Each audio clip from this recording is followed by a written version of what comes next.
Dan kamu menerima? Iya Mbak, saya nggak mungkin nolak. Apalagi Bu Ningrum sudah baik sama saya. Mbak Murni, hidup kamu tuh penuh keberuntungan loh Mbak. Dari hidup susah, terus bertemu dengan orang baik, diajak menikah, kemudian hidup bahagia. Tapi semuanya nggak seperti yang Mbak bayangkan. Maksudnya? Saya seperti dijebak Mbak. Dari awal nikah sampai ijab kabul, saya melihat ada kebohongan sama suami saya. Suami saya tidak menerima saya Mbak.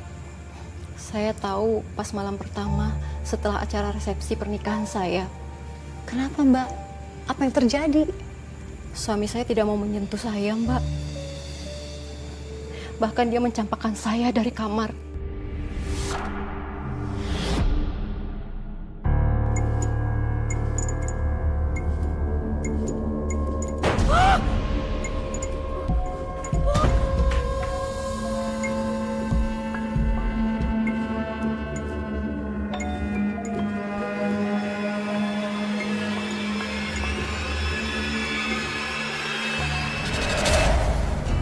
Mas,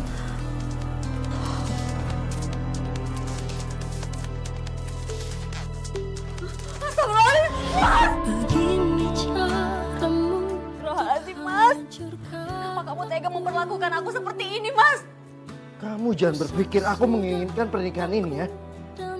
Ibuku yang mintanya. kau tinggalkan. Mas, kalau kamu nggak pernah menginginkan pernikahan ini, kenapa dari awal nggak kamu tolak aja permintaan ibu kamu?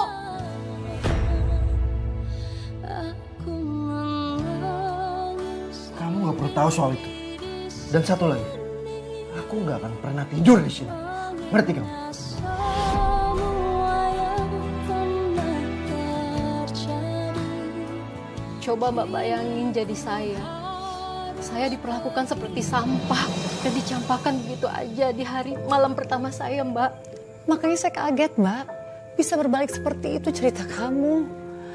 Tadi saya pikir kamu mengalami yang diidam-idamkan oleh kebanyakan perempuan.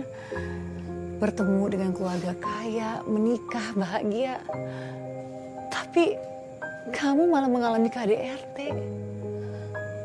Saya juga nggak nyangka Mbak, saya diperlakukan seperti itu.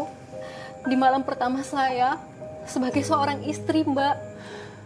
Dan mertua kamu bagaimana? Kamu gak cerita sama dia tentang kekerasan yang kamu alami? Mertua saya nggak tahu Mbak, dan saya nggak mau cerita. Karena saya masih menghargai suami saya.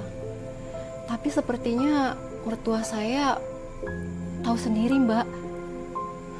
Karena dia melihat kekasaran suami saya ke saya Mbak. Kapan itu Mbak? Saat sarapan Mbak, pas saya lagi masakin masakan buat suami saya dan mertua saya.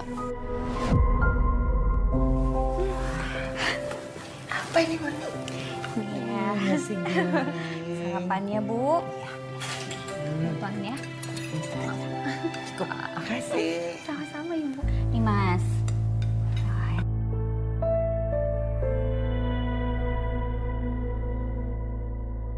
Ayo makan. Ibu cobain ya. Iya Bu. Nasi goreng buatan kamu tuh enak banget deh. Ibu nggak nyangka loh punya menantu yang pintar masak. Nasi goreng biasa Bu, masakan kampung. Tapi bener loh Murni, ini enak banget deh. Ibu rasa kamu punya bakat jadi koki. Bisa-bisa nanti kamu bisa mewarisi restoran ibu. Wah, ini Ibu mujinya berlebihan sih. Nggak berlebihan, iya kan Dimas? Makanan kampungan gini apa enaknya sih? Mas, setidaknya kamu kalau misalkan gak selera gak usah sampai menghina masakan aku kayak gitu dong Mas.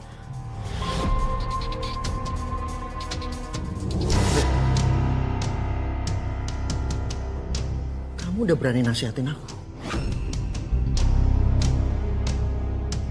Jangan mentang-mentang kamu pilihan ibu. Terus kamu bisa ngelunjak sama aku. Ini kamu tahu kan, kamu udah KDRT loh Mas.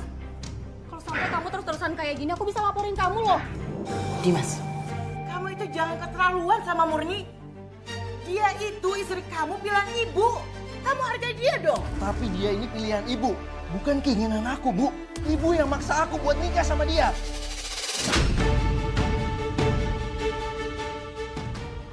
Ajar kamu.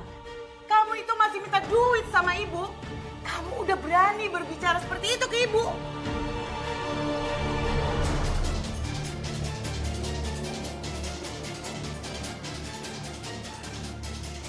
Buat kamu. Mau kemana kamu, Dimas? Dimas! Dari cerita kamu, suami kamu tuh suka membangkang kepada ibunya ya? Memang, Mbak. Dan menurut ibunya dia suka bergaul sama orang-orang berandal gitu, Mbak. Ya pantas saja Mbak. Ibunya berusaha mencarikan istri untuk anaknya. Ya dia menganggap bahwa kamu bisa memberikan pengaruh baik kepada anaknya. Percuma aja kan, Mbak, ada saya. Kalau misalkan di luaran sana, dia masih bergaul sama teman-teman berandalnya itu yang membawa pengaruh buruk buat dia. Apalagi itu perempuan yang datang ke pernikahan saya. Saya sering melihat mereka berduaan, Mbak. Hah? Perempuan yang menampar suami kamu itu di Ijab Kabul, mereka masih berhubungan di belakang kamu? Bukan berhubungan lagi, Mbak. Suami saya itu sering membawa dia ke restoran.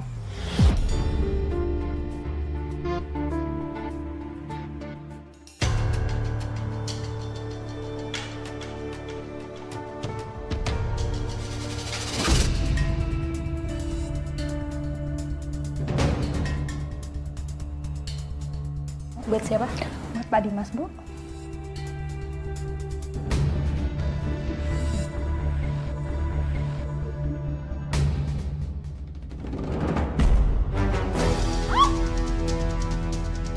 Apa-apaan ini? Pelayan restoran kamu berani numpahin teh panas di tangan aku.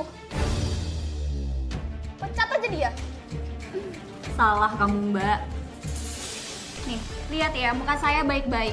Seharusnya kamu kan kenal sama saya. Kamu aja datang kok ke acara pernikahan saya. Oh, ternyata dia istri kamu, Mas. Pantes, belagu. Aduh, ini belum seberapa, Mbak. Atau perlu saya juga bisa siramin minyak panas ke kamu? Dih, songong ya lu.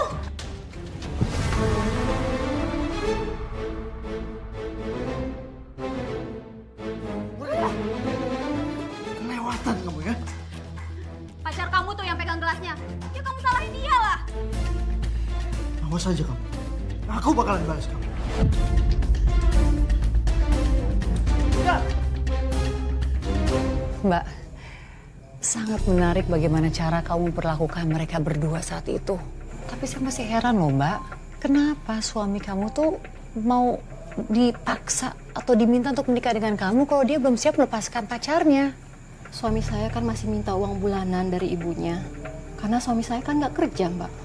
Dia punya 8 cabang resto di Jakarta, Mbak. Dan satu pun dia tidak dikasih kepercayaan untuk memegang resto itu. Pasti mertua kamu tuh sangat percaya dan sangat sayang sama kamu. Benar, Mbak. Saya juga bingung. Kenapa ya mertua saya bisa sesayang itu sama saya? Bahkan dia sangat membela saya dibanding anaknya sendiri.